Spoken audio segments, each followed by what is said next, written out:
Welcome to my YouTube channel 3L classes. दोस्तों, आज मैं फिर से आपके लिए एक नया मॉक टेस्ट यानी कि इससे पहले हमने इंग्लिश का क्लास 1 का मॉक टेस्ट हमने अपलोड कर दिया था यूट्यूब के ऊपर।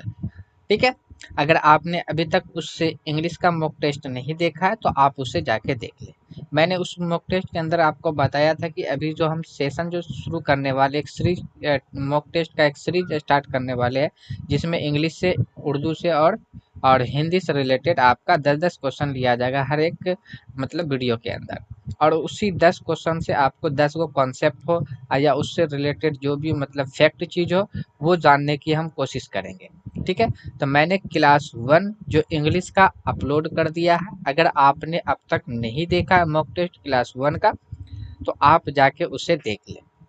ठीक है, और उसके बाद जाके अगर आपने मेरे चैनल को सब्सक्राइब नहीं किया तो आप उसके सब्सक्राइब कर लें और अपने दोस्तों में शेयर भी कर दें। तो चलिए, आज जो हम लेने वाले 10 क्वेश्चन वो उर्दू का क्वेश्चन है, यानी उर्दू कवायद का 10 क्वेश्चन है। उस 10 क्वेश्चन से हम लोग जो है टॉपिक को भी क्लियर करने की कोशिश करेंगे।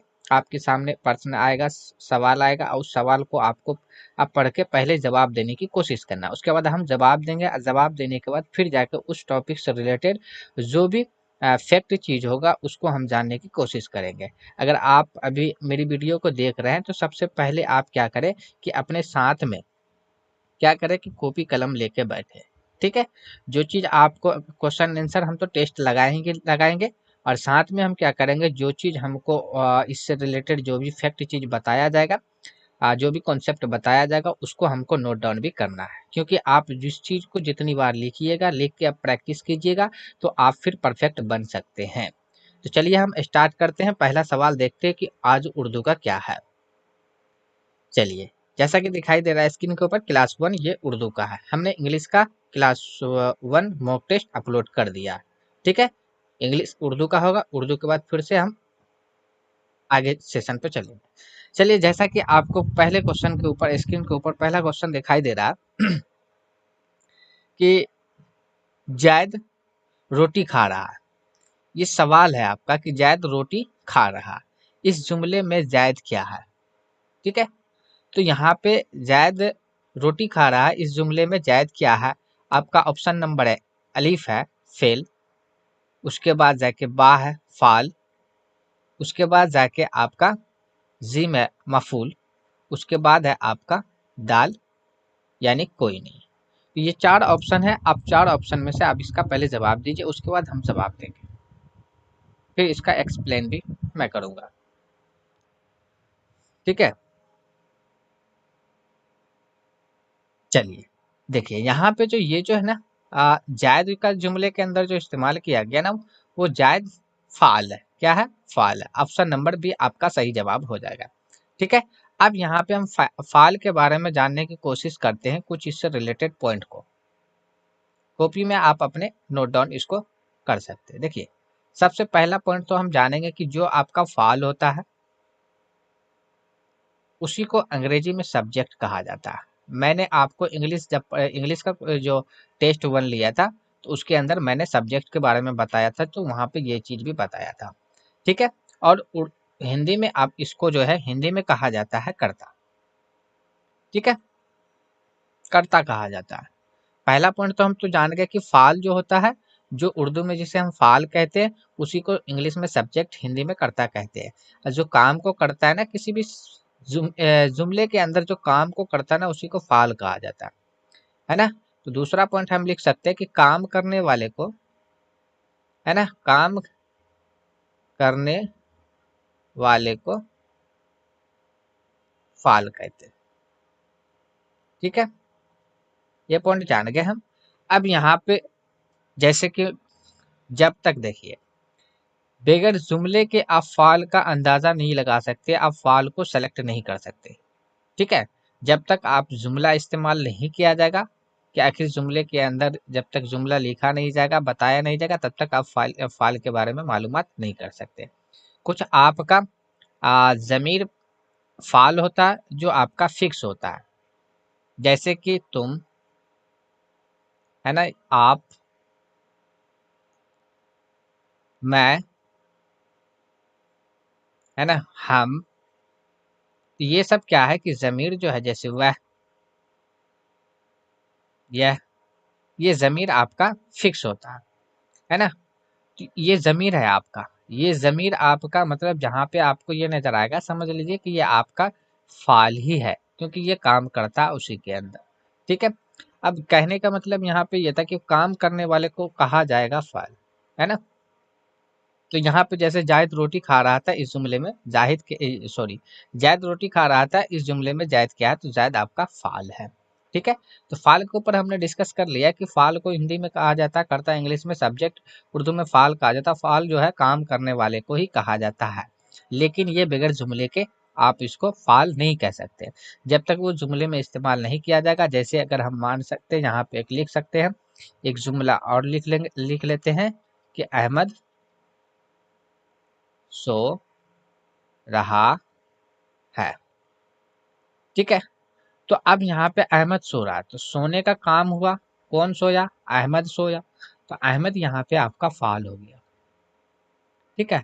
लेकिन अगर हम सिर्फ एक लफ्ज लिख देते अहमद, अब बताइए ये अहमद क्या है, क्या ये फाल हो सकता है, तो बिल्कुल नहीं हो सकता। क्यों, फाल का कंडीशन यहाँ पे ये है कि जब तक वो जुमला नहीं बनाएगा तब तक फाल का आपके बारे में नहीं बता सकता, इसलिए ये आपका फाल नहीं होगा, बल्कि हम इसको बोल सकते हैं कि ये एक लफ्ज है। ठीक है। तो चलिए अब हम देख लेते हैं दूसरा क्वेश्चन। अगला क्वेश्चन मेरा क्या है, दूसरा क्वेश्चन आपको स्क्रीन के ऊपर दिखाई दे रहा है कि यहाँ पे है कि जेल में इस्म आला कौन है।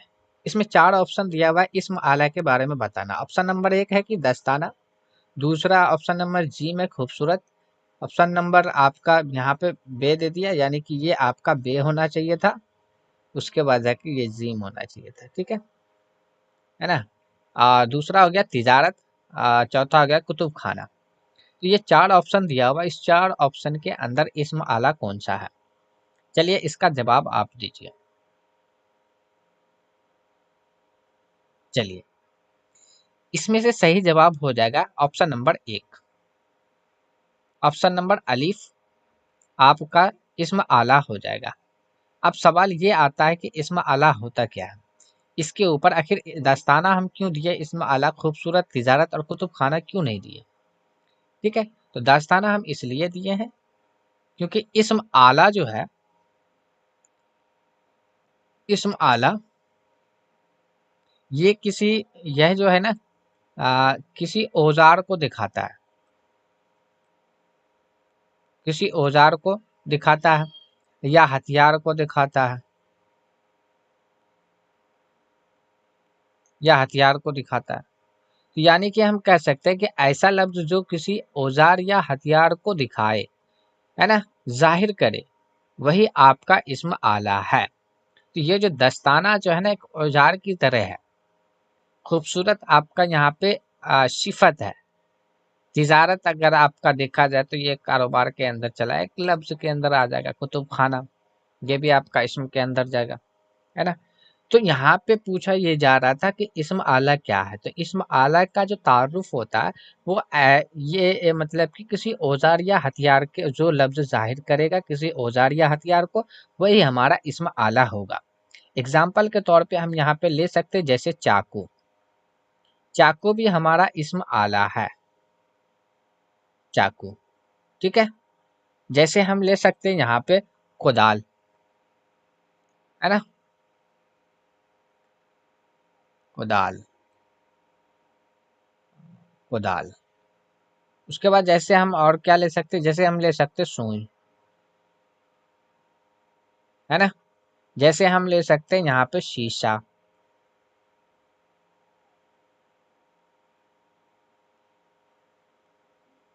शीशा, है ना। जैसे हम ले सकते हैं मिशवाक। ये सब क्या है, ये सब औजार है ना। जैसे और भी हम ले सकते हैं, जैसे घंटी आप ले सकते हैं, घंटी। औजार किसको कहा जाता है, औजार या हथियार उसको कहा जाता है जिससे एक तरीका से आपको मतलब उससे नुकसान पहुंच जाए, है ना। उसको हम क्या कहेंगे, इस्म आला कहेंगे। जैसे दस्ताना है, तो आप लोग मतलब चूड़ी या दस्ताना एक तरीका का जो जो हाथ में पहनते हैं, तो उससे भी तो नुकसान होता है ना हमारे शरीर को। चाकू से होता है या कुदाल से कर सकता है, सुई अगर चुभ जाता तो ब्लड निकल जाता।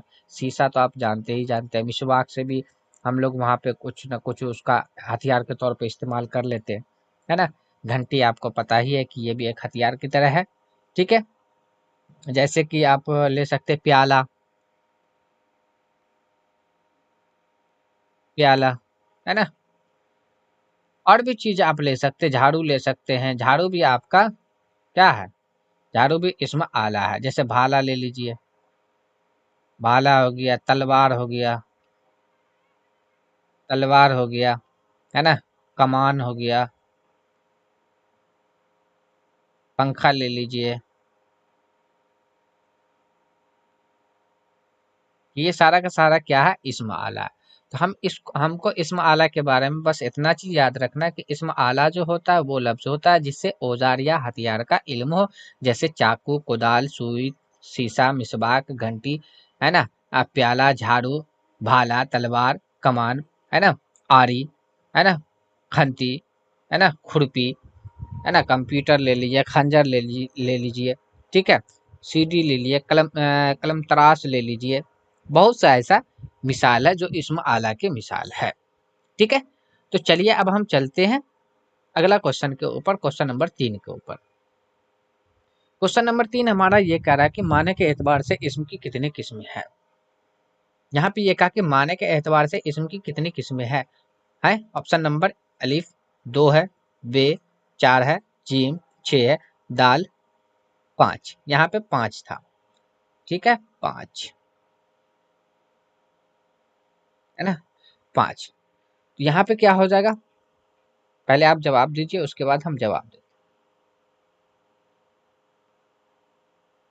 देखिए माने के एतबार से जो है ना इसम के आपका 2 किस्में होते हैं। ऑप्शन नंबर अलिफ आपका सही जवाब हो जाएगा, ऑप्शन नंबर अलिफ सही जवाब हो जाएगा। अब सवाल ये आता है कि आखिर माने के एतबार से जो इसम की 2 अकसाम है तो वो आखिर कौन कौन सा है। तो माने के एतबार से जो इसम की 2 अकसाम है, एक का नाम है इसम मारफा, है ना। दूसरा इसम की अगर हम बात करें तो यहाँ पे क्या हो जाएगा, इसम नकरा। इसम नकरा ये भी आपका क्या है, माने के एतबार से जो इसम है उसके 2 अकसाम में एक अकसाम इसम मारफा है, दूसरा अकसाम इसम नकरा है। इसम मारफा वो इसम होता है जिससे किसी खास चीज का इल्म हो, किसी खास शख्स का या जगह का या चीज का। यानी खास एक तरीका से ये समझिए, खास हम उसको कैसे किसको बोल सकते हैं, हम खास, खास हम उसको बोल सकते हैं जो मेरे नजरों में मतलब कि एक हो, सबसे ज्यादा इम्पोर्टेंट हो, है ना। तो हम इतना से याद रख सकते हैं इसम मारफा के लिए, मिसाल के लिए हम याद रख सकते हैं कि वो इसम मारफा जो दुनिया में एक है, यानी वैसा नाम जो दुनिया में एक है वो सारा का सारा आपका इसम मारफा है। आप ही बताइए, है ना। सबसे पहले तो हम आप ही के, जैसे कि मैं पढ़ा रहा हूँ तो मेरा नाम जैसे महबूब आ गया, तो हम यहाँ पे लिख लिए महबूब,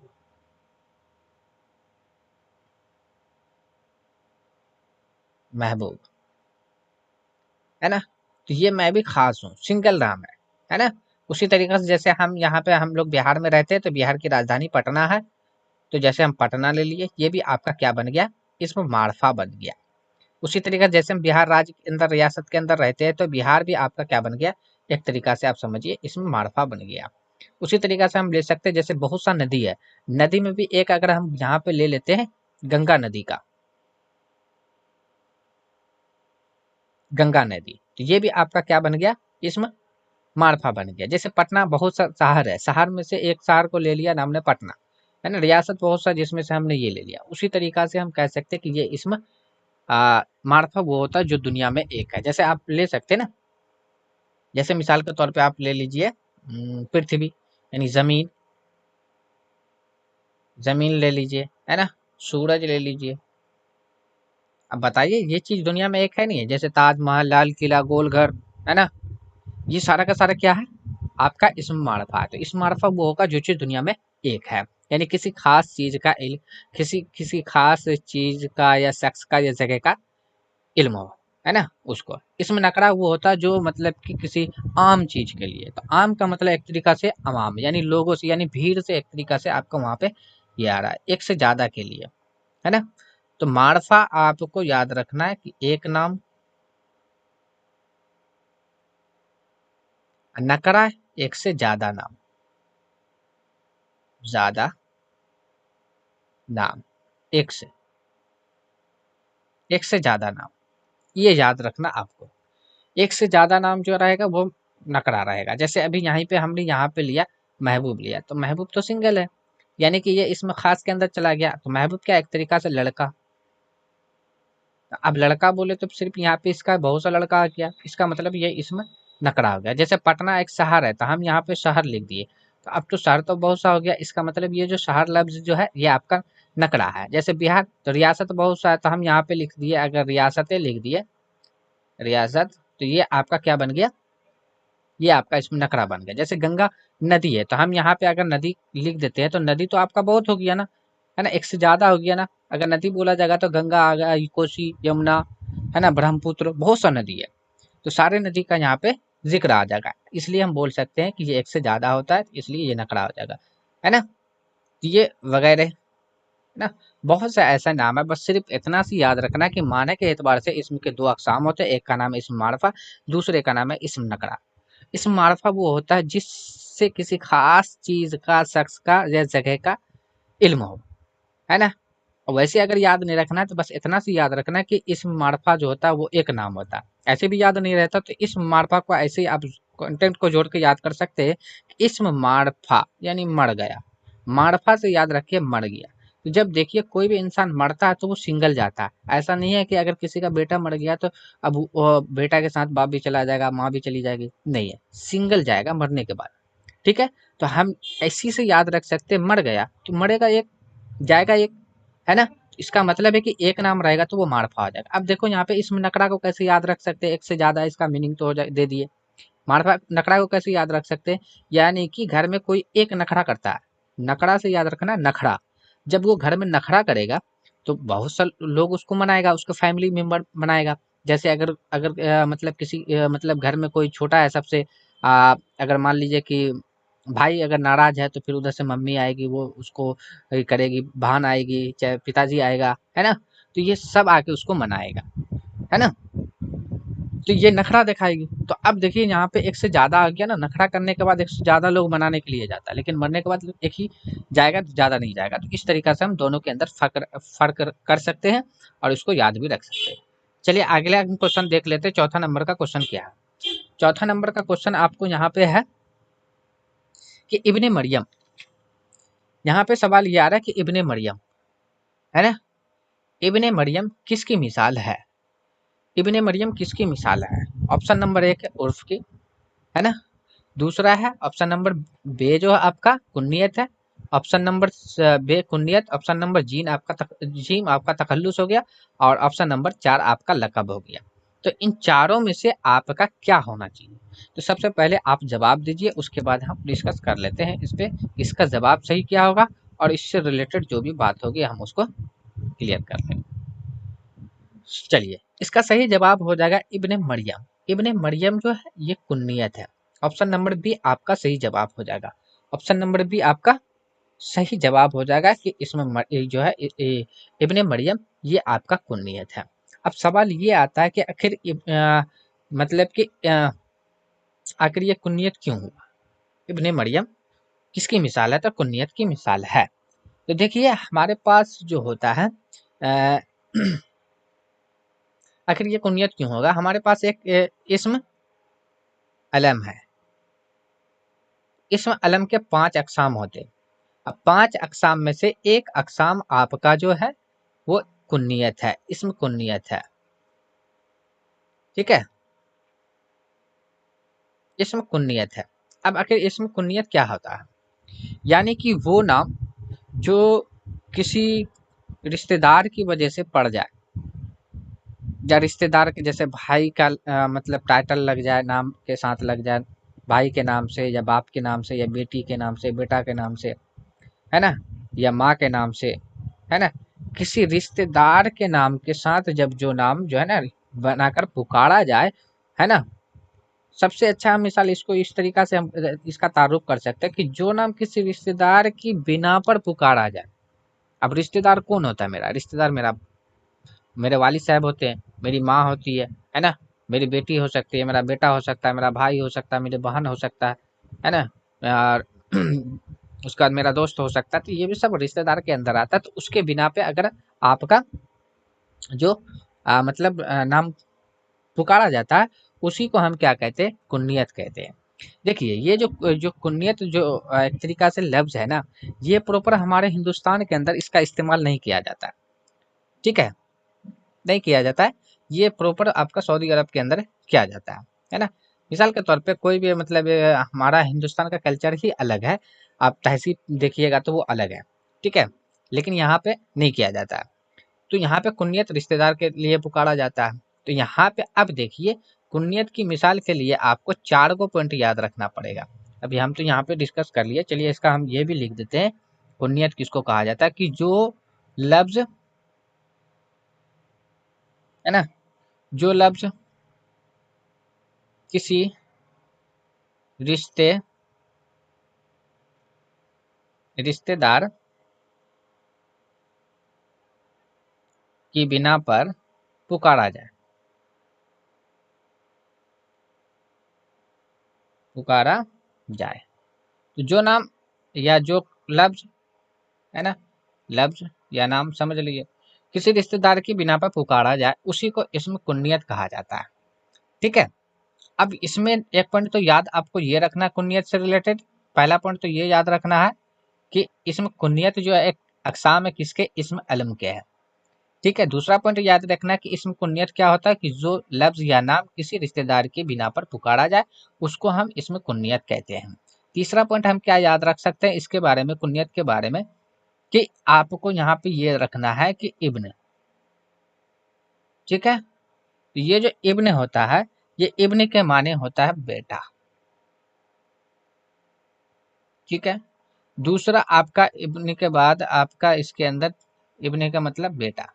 चौथा पॉइंट याद यहाँ पे ये रख सकते हैं कि बिनते, तो बिनते का मतलब होता है बेटी, है ना।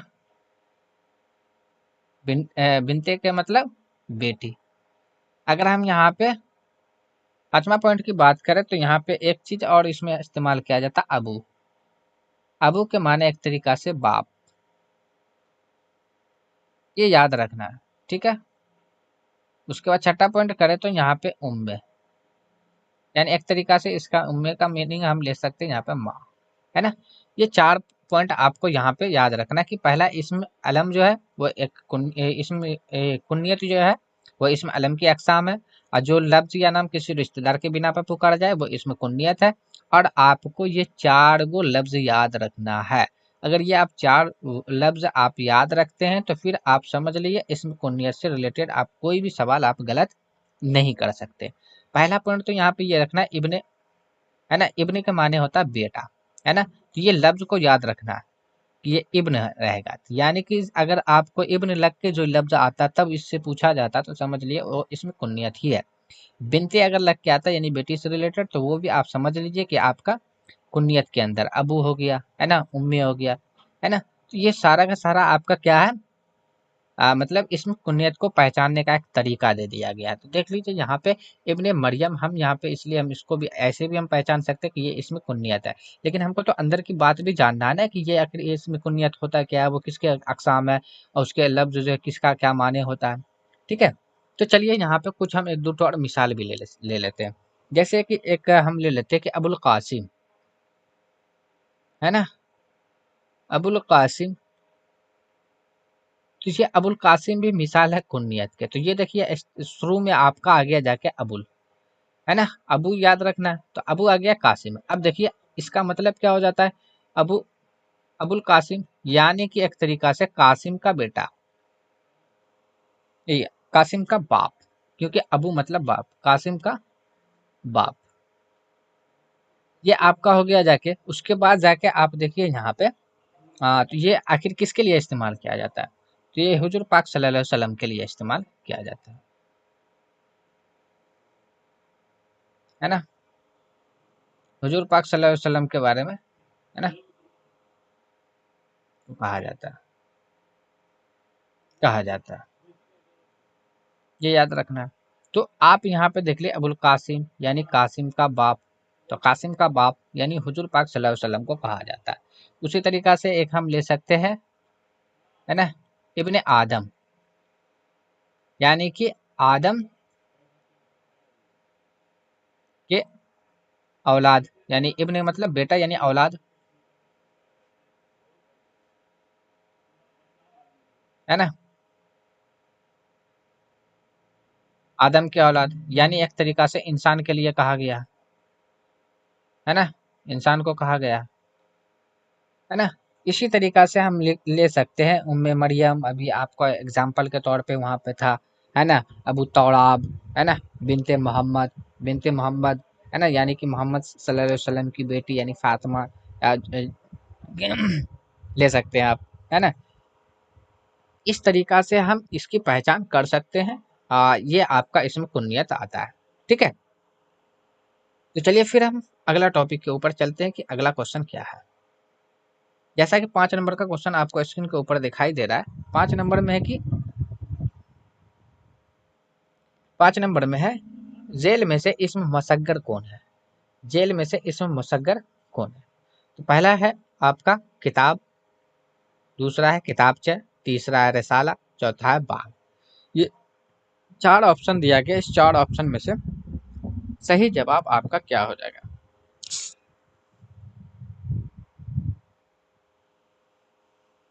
चलिए, इसका सही जवाब जो हो जाएगा,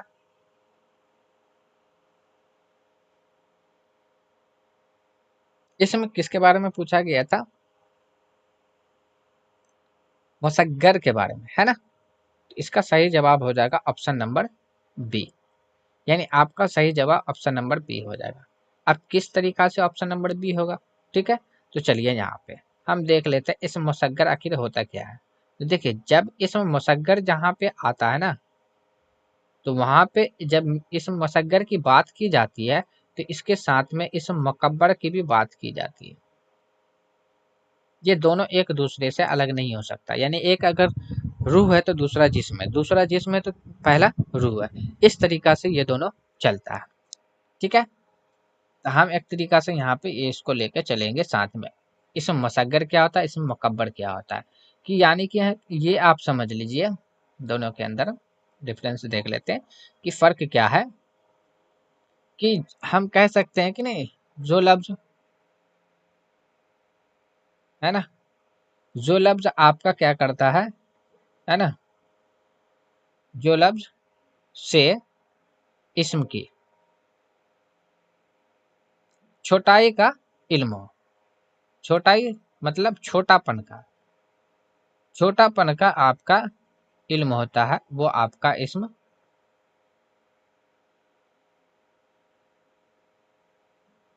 है ना, वो इस्म मुसग्गर होता है। दूसरा है कि जो लफ्ज से इस्म के बड़ाई, बड़ाई मतलब, है ना, बड़ापन, है ना, का इल्म हो, तो वो आपका होता है इस्म मुकब्बर, ठीक है। तो कभी कदार सवाल के अंदर क्या आता है कि जैसे पूछ देता है, जैसे यहाँ पे तो सिंपल सा सवाल दे दिया कि दर्ज झेल में इस्म मुसग्गर कौन है, तो हमने जवाब दे दिया किताबचा, क्योंकि किताबचा का मतलब होता है छोटापन, यानी कि है ना, किताब बड़ा होता है और किताबचा छोटा आ जाता है, छोटापन आपका मीनिंग दे रहा है, माने दे रहा है। लेकिन कभी कदार क्या कहता है कि किताबचा का इसमें मुकब्बर क्या होगा, तो फिर आपको जवाब देना पड़ेगा वहां पे। तो इसलिए क्या करना है कि आपको कुछ इसमें मुकब्बर, इसमें मुकब्बर और मुसग्गर दोनों को कुछ ना कुछ याद आपको रख लेना है। जैसे हम यहाँ पे ले सकते हैं कि इसका मिसाल अगर देख लिए, तो बस इतना को कभी कदार ये भी सवाल रहता है कि किसी की, है ना, जो लफ्ज से किसी इसम की छोटाई, है ना, तो छोटाई का अगर बात हुआ तो इसका मुसग्गर है, और बड़ाई का जिक्र हुआ तो इसका मतलब मुकब्बर है। तो मिसाल के तौर पे हम ले सकते हैं यहाँ पे, जैसे एग्जाम्पल ले लीजिए थाली, है ना, तो थाली, तो ये आपका मुसग्गर है। तो मुकब्बर क्या हो जाएगा, थाल, है ना। जैसे कि हम यहाँ पे ले सकते हैं पहाड़ी,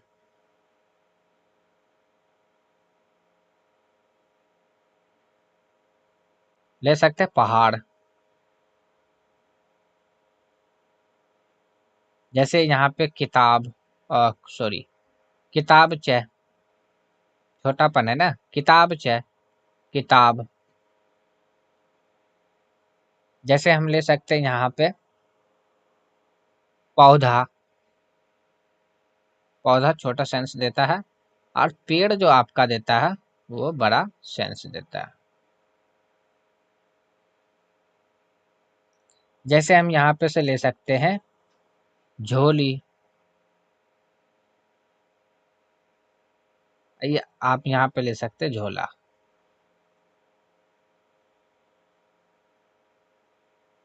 ठीक है। जैसे हम ले सकते हैं डिबिया,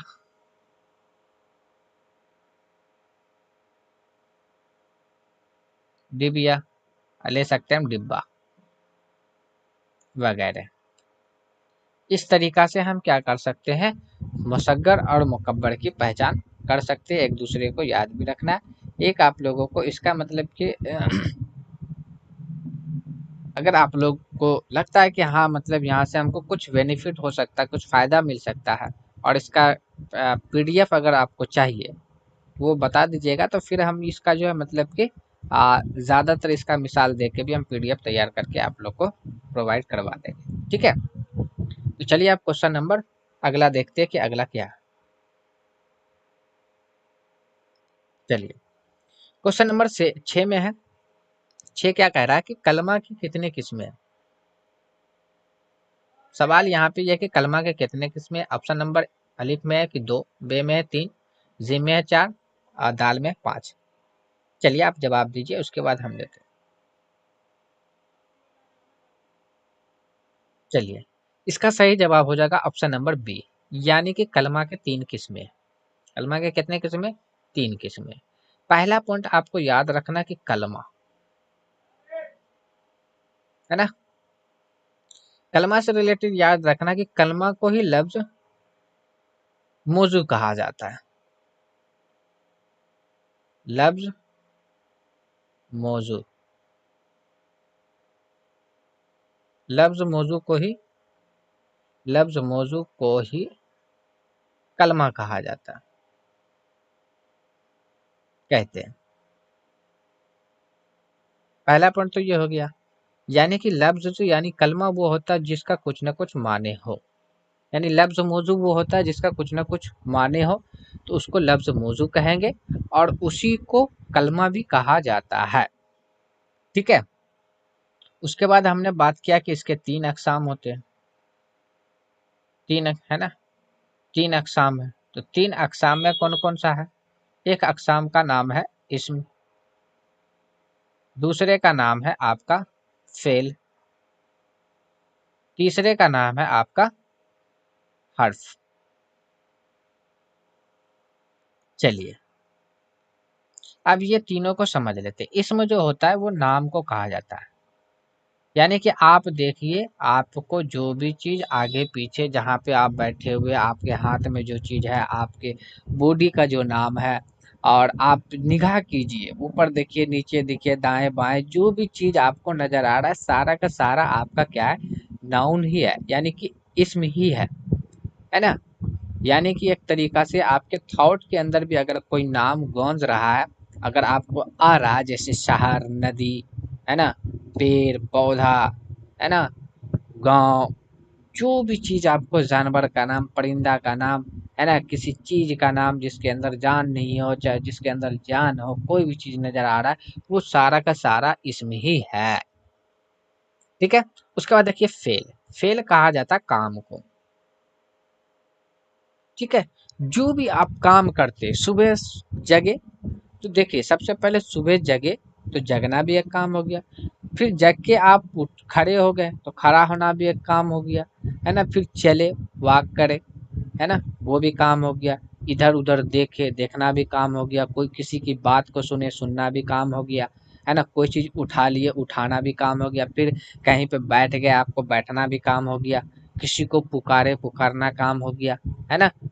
तो ये सारा का सारा आपका काम ही है। अगर आप अभी देख रहे हैं वीडियो को तो ये देखना भी काम है, आप फिर सुन रहे हैं मेरी वॉइस को, आवाज को, तो वो भी एक तरीका से काम हो गया, है ना। आप लिख रहे हैं तो लिखना काम हो गया, पढ़ रहे हैं तो पढ़ना काम हो गया, किसी को समझा रहे हैं तो समझाना काम हो गया आपका, है ना।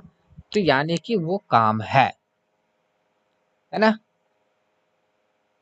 उसके बाद देखिए हाल, अब ये क्या करता है कि काम को यानी इसम और फेल को, इसम और फेल को क्या करता है, मिलाता है, मिलाता है ना। इसम और फेल को हर्फ का करेगा, मिलाएगा, है ना। इसके पास जो होता है ना, अकेला अपना माने नहीं होता, अपना, अपना माने, अपना माने नहीं होता,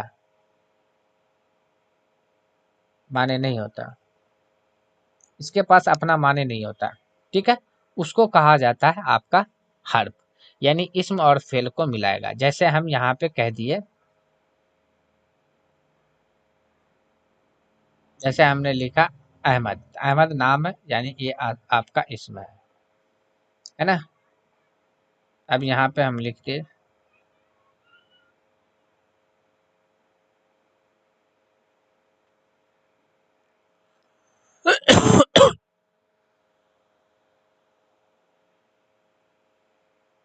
जैसे अहमद जा रहा, अहमद जा रहा, देखिए काम पूरा नहीं हुआ, अब इस दोनों को मिलाने का काम जो करेगा वही आपका हर्फ हो गया। जैसे यहाँ पे है, ये है भी आपका काम है, सॉरी काम कहते हैं, हर्फ है ना। इसका अपना कोई मीनिंग नहीं है, इसको अलग से रखिए, है का है, कोई चीज सेंस समझ में नहीं आ रहा है, जैसे का, है ना, ने, गी, है ना, गा, से, में, पर, ये क्या है, सारा का सारा आपका हर्फ ही है।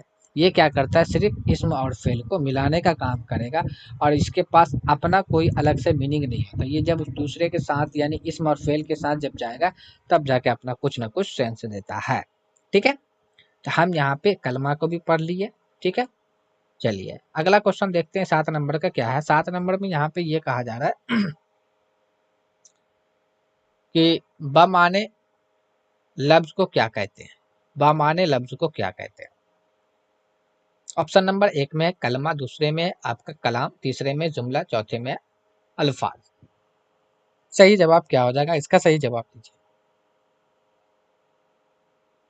चलिए इसका सही जवाब ऑप्शन नंबर, बमाने लफ्ज को क्या कहते हैं, तो बमाने लफ्ज को आपको कहते हैं कलमा। क्या कहते हैं, कलमा कहते हैं, है ना। अब देखिए यहाँ पे एक होता है बेमाने, दूसरा लफ्ज है आपका बामाने। इसका मतलब है कि माने है, माने है, बा का मतलब है, माने मतलब माने, माने है। इसका बे का मतलब होता नहीं, माने नहीं, ये याद रख लीजिएगा, ठीक है। बे मतलब नहीं यानी माने नहीं है, बा मतलब माने यानी कि है, माने है। जो लफ्ज के पास माने आता उसी को लफ्ज मौजू कहा जाता है, लफ्ज मौजू का ही दूसरा नाम कलमा है, ठीक है। अब यहाँ पे कलाम, है ना। तो कलाम आपका वो चला जाएगा आपका एक तरीका से, कलाम एक तरन्नुम की तरह रहेगा, यानी कि जब उसको शायराना अंदाज में पढ़ा जाता है तो उसको कलाम कहा जाता है, ठीक है। तो कई मतलब कि जुमलों को मिलाया जाता है तब जाके एक कलाम का ये होता है। अब यहाँ पे देखिए अल्फाज, ये जो अल्फाज है ना, ये लफ्ज की जमा है, लफ्ज की ये जमा है अल्फाज। लफ्ज वो होता है लफ्ज वो होता है जब हरूफ को जोड़ के बनाया, जैसा जैसे हमने यहाँ पे कहा रोटी वोटी, ये आपका लफ्ज है। अब ये जो रोटी माने दे रहा है तो इसी को कहा गया है बामाने, अब बामाने जो होता है उसका नाम है कलमा, और कलमा का ही दूसरा नाम है लफ्ज मौजू, राइट, लफ्ज मौजू। ये देखो वोटी, इसका कोई मीनिंग नहीं है तो बामाने लफ्ज हुआ। अब बामाने लफ्ज को कहा जाता है आपका लफ्ज महमल, महमल कहा जाता है, ठीक है। तो यहाँ पे वोटी आपका लफ्ज महमल हो गया जाके, और आपका रोटी जो आपका हो गया महमल हो गया। दूसरा देखिए जुमले, तो कई लफ्ज को जब जोड़ा जाता तब एक जुमला बनता है, जैसे कि अहमद पढ़ रहा है, देखिए इसको जोड़े अहमद, फिर पढ़ना को जोड़े रहा है, ये यहाँ आप देखिए कई गो लफ्ज आपका यहाँ पे आ गया है, ठीक है। ये आपका हो गया जुमला, और कई जुमले को जब जोड़ा जाता है तब कलाम का एक निर्माण होता है, ठीक है। तो चलिए आपको अगला क्वेश्चन देख लेते हैं, क्वेश्चन नंबर 8 क्या कहता है। क्वेश्चन नंबर 8 यहाँ पे ये कह रहा है कि ईदगाह क्या है, ईदगाह क्या है आपसे पूछा जा रहा है। नंबर 1 इस्म आला, नंबर 2 इस्म जर, नंबर 3 इस्म फाल, नंबर 4 हासिल मजदर, ठीक है। ये 4 ऑप्शन है, अब बताइए इसमें से क्या आ जाएगा।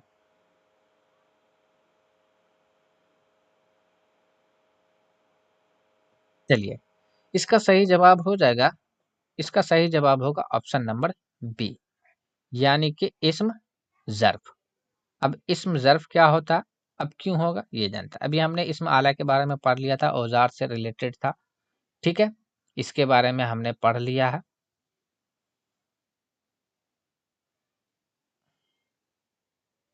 इसके बारे में हमने क्या कर लिया, पढ़ लिया। इस्म आला के बारे में, हम ज़र्फ के बारे में पढ़ना चाहते हैं, है ना, कि आखिर ईदगाह इस्म ज़र्फ हमने कहा क्यों होगा। चलिए देखिए, तो इस्म ज़र्फ जो होता है ये भी एक इस्म है, और ये इस्म ज़र्फ़ जो शो करता है यानी दिखाता है, ये वक़्त को दिखाएगा, यानी वैसा लफ़्ज़ जो वक़्त के लिए इस्तेमाल किया जाता है वो इस्म ज़र्फ़ है, या वैसा लफ़्ज़ जो जगह के लिए इस्तेमाल किया जाता वो आपका इस्म ज़र्फ़ है। तो इसमें 2 कंडीशन है, इस्म ज़र्फ़ के लिए 2 बात का ध्यान रखना ज़रूरी है कि जो लफ़्ज़ वक़्त को ज़ाहिर करे वो भी इस्म ज़र्फ़ है, और जो लफ़्ज़ आपका जगह को ज़ाहिर करे वो भी इस्म ज़र्फ़ है। ठीक है? इसके 2 अक़साम होते हैं, ये वक़्त वाले को कहा जाता है इस्म ज़मा, है ना? और जगह को कहा जाता है इस्म मका। तो हम दोनों से याद रख सकते हैं। मका से मतलब मकान, मकान ज़मीन पे बनता है यानी जगह पे बनता। ज़मा मतलब ज़माना यानी वक़्त को कहा जाता है, याद रख सकते हैं।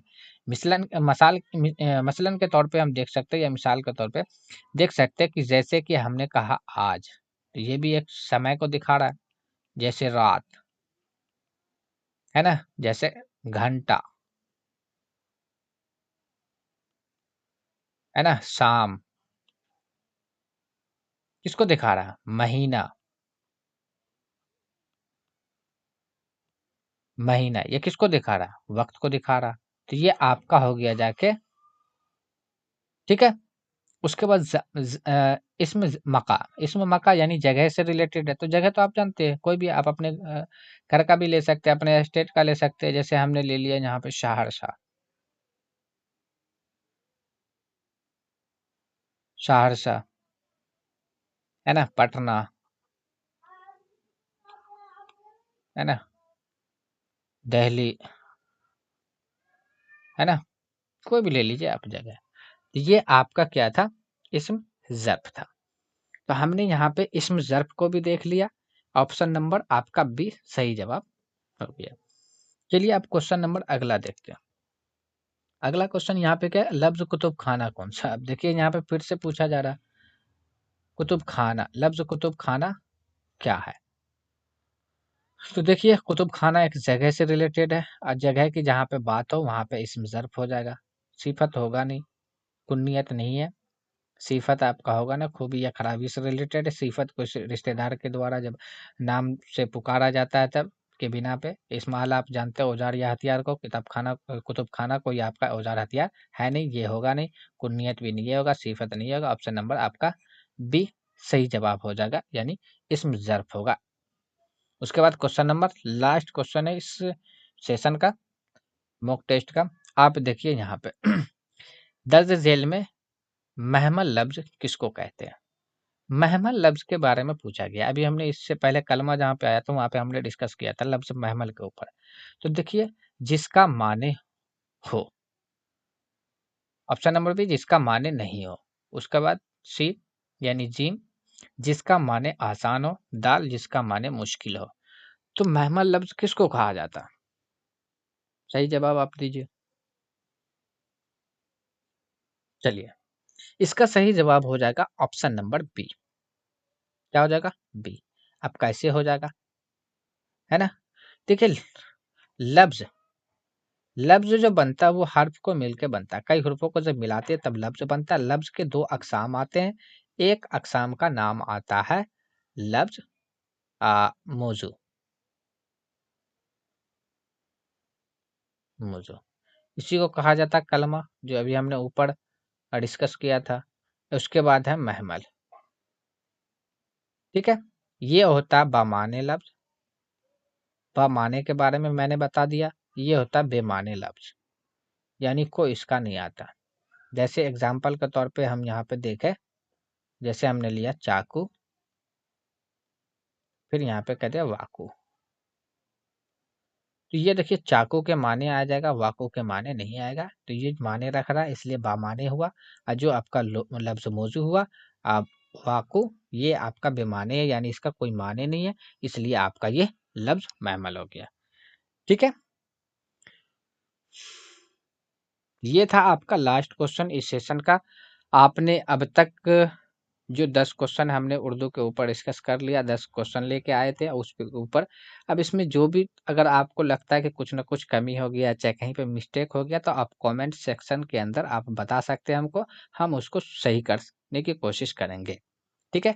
अगर आपने अब तक मेरा चैनल अभी तक सब्सक्राइब नहीं किया, तो आप उसको सब्सक्राइब कर लें, अपने दोस्तों में भी शेयर कर लें और लाइक, कमेंट्स करना नहीं भूलें।